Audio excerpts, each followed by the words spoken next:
Hey Actionliebhaber, willkommen bei Polizei Halt. Statt Actionfilmen aus der Fiktion, wie wäre es, echte Verfolgungsjagden zu erleben? Hochgeschwindigkeitspolizeieinsätze und verrückte Verbrecher auf ihrer rasanten Flucht. Alles das gleich für euch.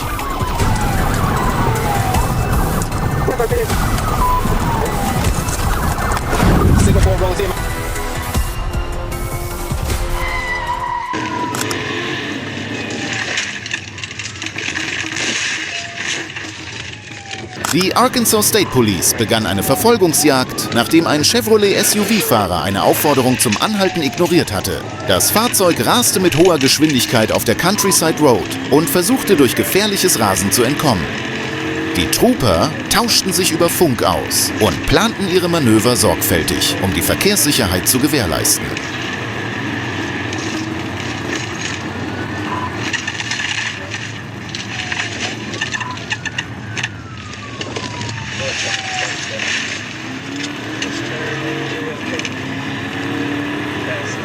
Wenn Sie actiongeladene Fluchtvideos und echte Polizeiberichte begeistern, können Sie unseren Kanal abonnieren. Wir veröffentlichen jede Woche 2 neue Videos.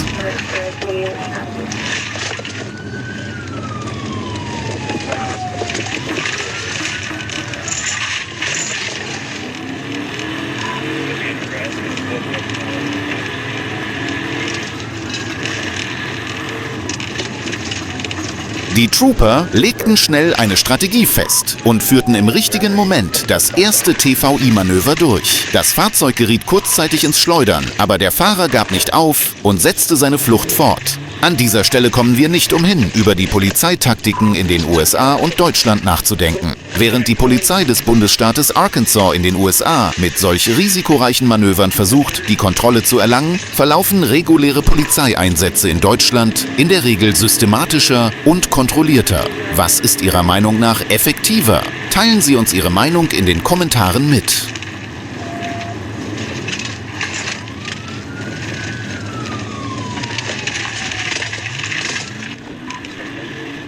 Der Polizeibeamte, der sein Fahrzeug wieder auf die Straße gebracht hatte, versuchte schnell, die Lücke zu schließen. In den ruhigen Vierteln von Arkansas durchbrachen die Geräusche der Fahrzeuge und Sirenen die Stille.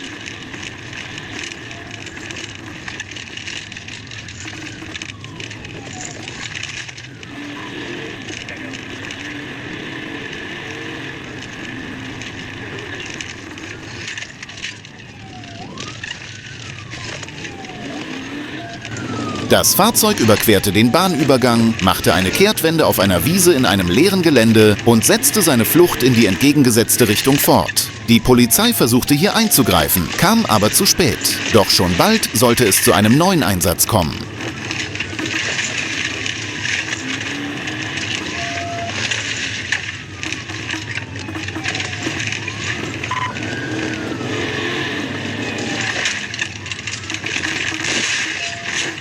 Ein zweites TVI-Manöver wurde eingeleitet und diesmal geriet der SUV völlig außer Kontrolle. Das Fahrzeug schleuderte über die Straße und musste schließlich anhalten. Nach diesen dramatischen Momenten wurde der Fahrer aus dem Fahrzeug geholt und festgenommen. Aber vergessen Sie nicht, das ist erst der Anfang. Die Action wird immer spannender. Bleiben Sie dran.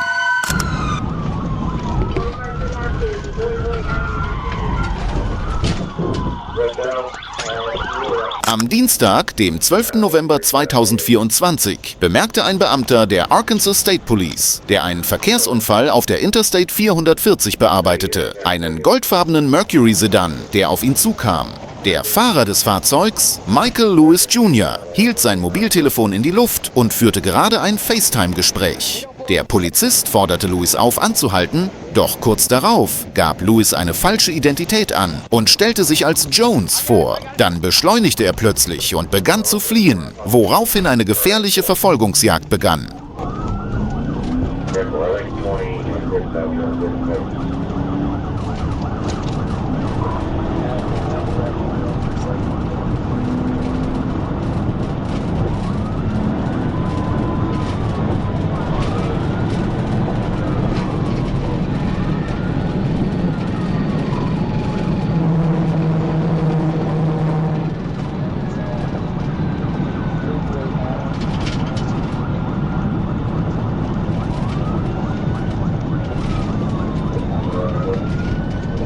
Lewis bog von der Interstate 440 ab und fuhr auf die Bankhead Road. Dort warf er bei hoher Geschwindigkeit verschiedene Gegenstände aus dem Fenster.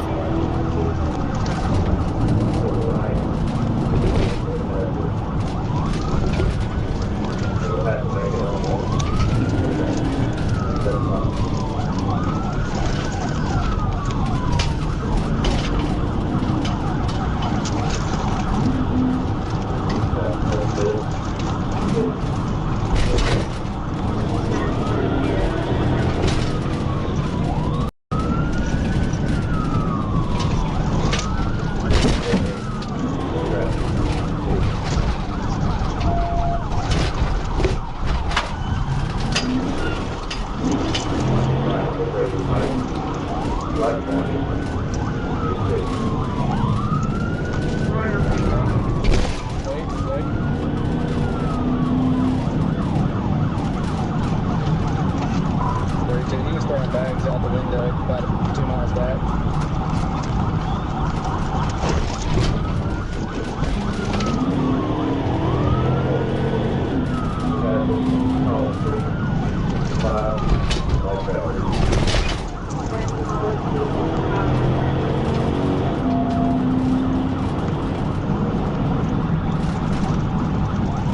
Während die Verfolgungsjagd weiterging, verlor der Mercury an der Kreuzung 3M Road und East 39. Street die Kontrolle, prallte gegen ein Kabel und kam auf der Fahrerseite zum Stehen. Lewis wurde sofort festgenommen. Bei ihm wurden $2.147 in bar, 40 Oxycodon-Tabletten sowie Marihuana, Promethazin-Flaschen, eine Präzisionswaage und eine offene Alkoholpackung im Fahrzeug gefunden. Als Lewis ins Krankenhaus gebracht wurde, lehnte er die Behandlung ab und gestand den Polizeibeamten überraschenderweise, dass er sein Handy in die Luft gehalten und seiner Freundin über FaceTime gezeigt habe, wie die Polizei vorbeifährt.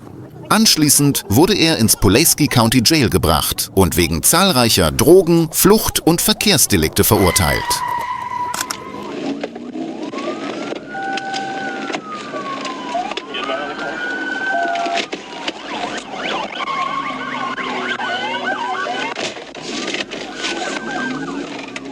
Am 10. Juli 2025 gegen 22:05 Uhr meldete das Faulkner County Sheriff's Office einen Verfolgungsjagd mit hoher Geschwindigkeit auf der Interstate 40 in östlicher Richtung in der Nähe der 135-Meilen-Markierung.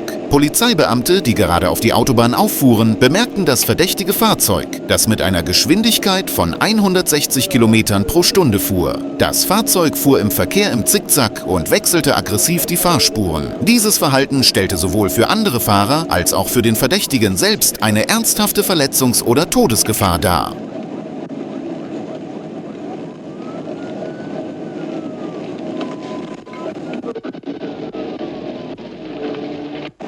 Bei Meilenstein 136 übernahm die Arkansas State Police die Hauptverantwortung für die Verfolgung. Hier wurde das erste TVI-Manöver durchgeführt und das verdächtige Fahrzeug wurde auf die linke Spur gedrängt und prallte gegen eine Betonbarriere. Das Fahrzeug versuchte jedoch erneut, auf die Autobahn zu fahren und zu fliehen.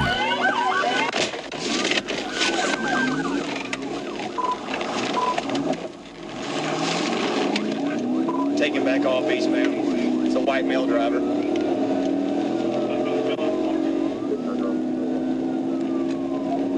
Als die Verfolgungsjagd die 137-Meilen-Marke erreichte, führte CPL Jason Young ein zweites TVI durch und das Fahrzeug wurde erneut durch einen Aufprall auf die Barriere gestoppt.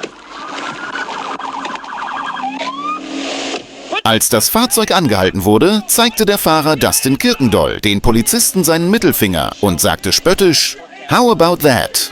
Die Polizisten forderten den Verdächtigen mit verbalen Anweisungen auf, aus dem Fahrzeug auszusteigen. Kirkendall ballte jedoch seine Faust und verhielt sich aggressiv, woraufhin versucht wurde, einen Taser einzusetzen, der jedoch aufgrund einer technischen Störung wirkungslos blieb. Der Verdächtige stieg daraufhin langsam aus dem Fahrzeug aus, ging jedoch erneut bedrohlich auf die Polizeibeamten zu und rief: "You think you're bad, because you got a badge." Glaubt ihr, ihr seid toll, weil ihr eine Marke habt? Daraufhin brachte einer der Polizeibeamten den Verdächtigen mit einem Tritt gegen das Bein zu Fall.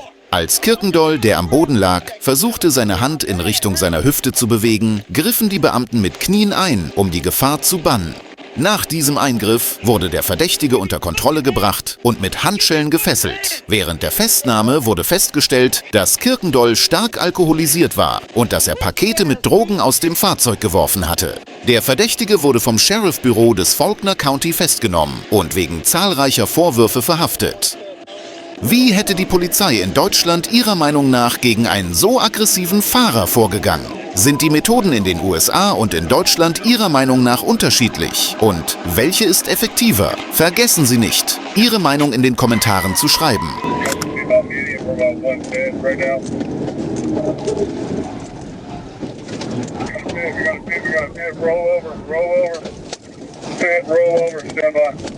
Die Kommunikationszentren von Troop A und Troop D sowie die Polizeibehörde von Hazen erhielten einen Bericht über einen roten Nissan Rogue, der mit hoher Geschwindigkeit und auf gefährliche Weise fuhr. Die Polizeibeamten von Hazen konnten das Fahrzeug innerhalb kurzer Zeit ausfindig machen und nahmen die Verfolgung auf. Zur gleichen Zeit verließ Trooper Hernandez den Rastplatz, fuhr auf die Interstate 40 in westlicher Richtung und schloss sich der Verfolgung an.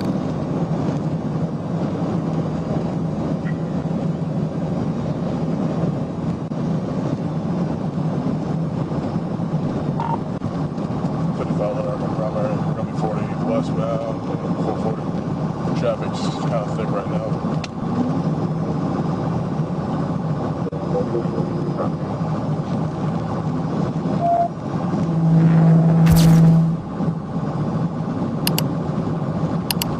Here in Temperature Land, we had 110. Staying on 40. 10-4, we're going to be on 40 right now. Traffic's still thick. They're going to be able to pit them right now. Still westbound. Speeds are 110.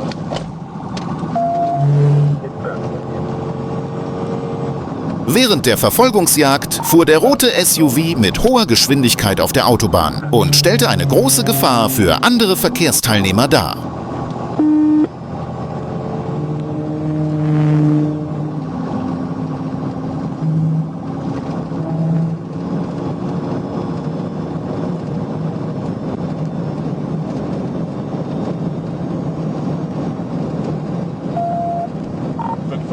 Can we pit at 110 or what?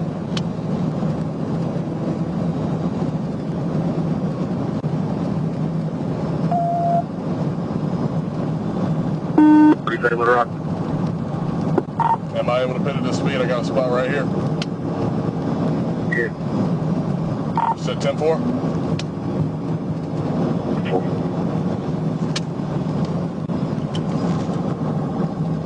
Wie Sie gleich sehen werden, wurde der Fahrer Tego Caldero von der Polizei von Hazen festgenommen und in das Gefängnis von Prairie County gebracht. Gegen ihn wurden Anklagen wegen schwerer Körperverletzung, Flucht vor der Polizei und Drogen am Steuer erhoben. Darüber hinaus stellte ICE Agent McDaniel fest, dass der Verdächtige ein abgeschobener Straftäter war und gegen ihn ein aktiver Haftbefehl vorlag, woraufhin er eine Einwanderungshaftanordnung gegen ihn erließ.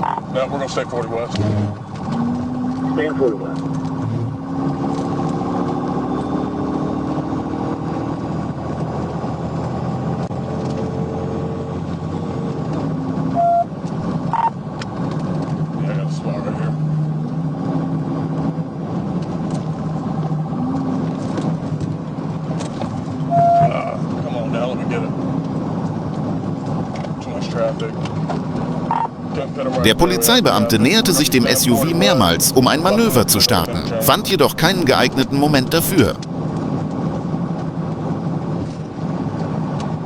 67, 55, I'll follow behind you, call it.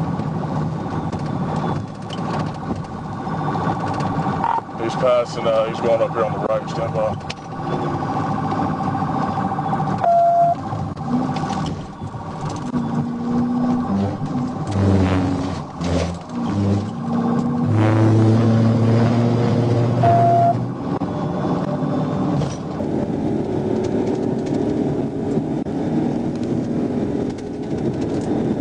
Still 40 westbound, past the big church. Going 667, you're faster.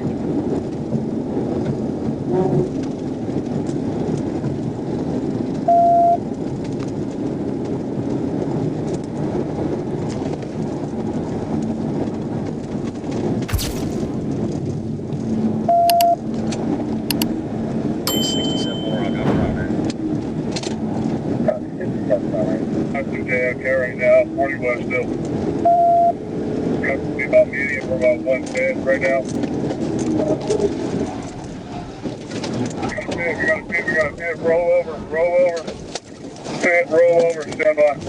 Trooper Grace vom Team Troop A, der am Tatort eintraf, stoppte das Fahrzeug in der Nähe der 152-Meilen-Markierung mit einem TY-Manöver, auch bekannt als PIT-Manöver. Obwohl der Nissan Rogue in der Klasse der mittelgroßen SUVs für seine starke Motorleistung und seine robuste Bauweise bekannt ist, verlor er bei diesem Manöver die Kontrolle. Damit war die Verfolgungsjagd sicher beendet. Glauben Sie, dass die Polizei in Deutschland in einer solchen Situation die Verfolgungsjagd ebenfalls mit einem PIT-Manöver beendet hätte oder dass eine andere Methode angewendet worden wäre? Wem kommt dieser Unterschied zwischen den USA und Deutschland Ihrer Meinung nach zugute? Teilen Sie uns Ihre Meinung in den Kommentaren mit.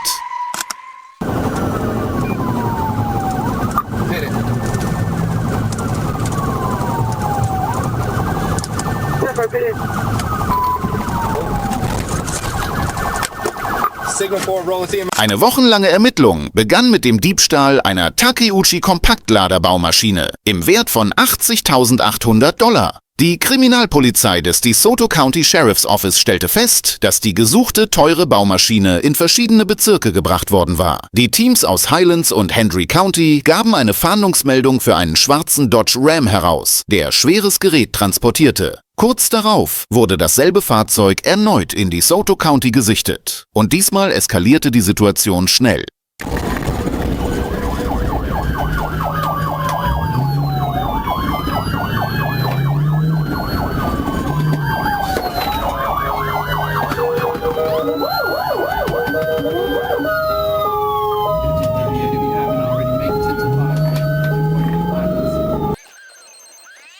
Am 9. Juni 2025 wollten die Hilfs-Sheriffs den schwarzen Dodge Ram anhalten. Der Fahrer Yambe Pereira Nunes reagierte jedoch nicht auf die Warnungen, sondern gab Gas und es kam zu einer gefährlichen Verfolgungsjagd auf dem Highway 70. Der Dodge Ram 1500 ist zwar für seinen starken Motor und seine hohe Zugkraft bekannt, doch das Ziehen einer schweren Last bei hoher Geschwindigkeit stellte ein ernstes Risiko dar. Bei dieser Verfolgungsjagd schaltete sich auch die Florida Highway Patrol ein und unterstützte die Teams aus DeSoto County.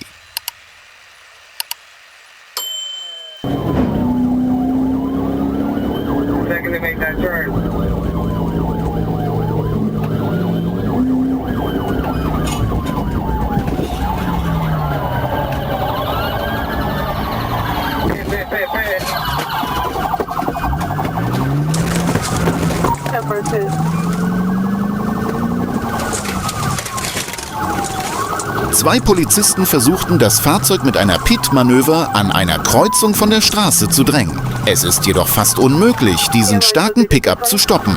Es musste eine andere Methode ausprobiert werden.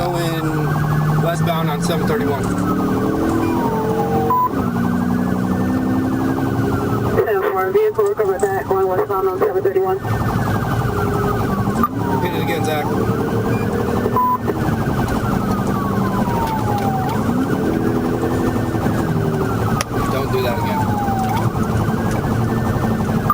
Speed 75 miles an hour. Speed 75 miles per hour. Zach, back off of it.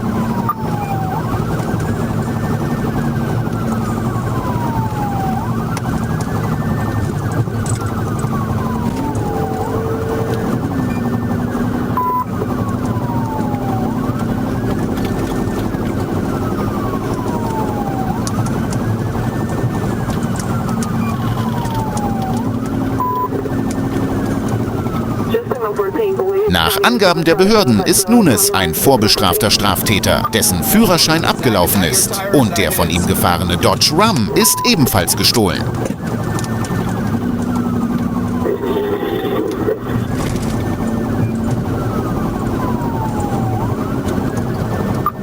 Zach, we're going to be coming up to another intersection that's going to be a hard left. Just be prepared.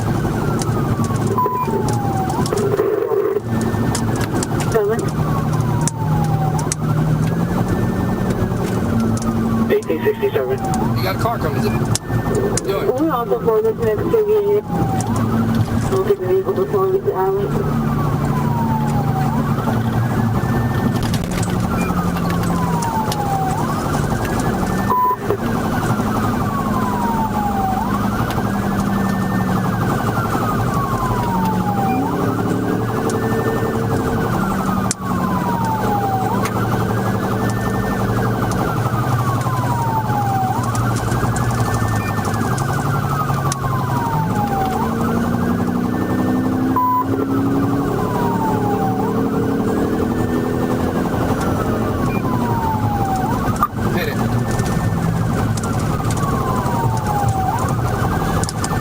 Hit it.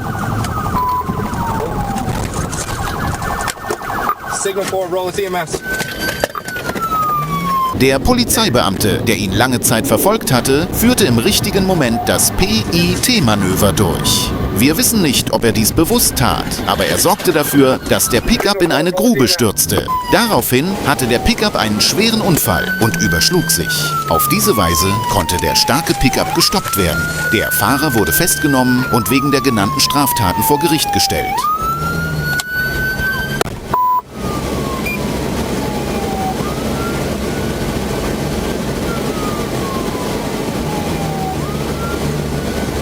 Vergessen Sie nicht, sich für actiongeladene Fluchtvideos anzumelden. Bis bald!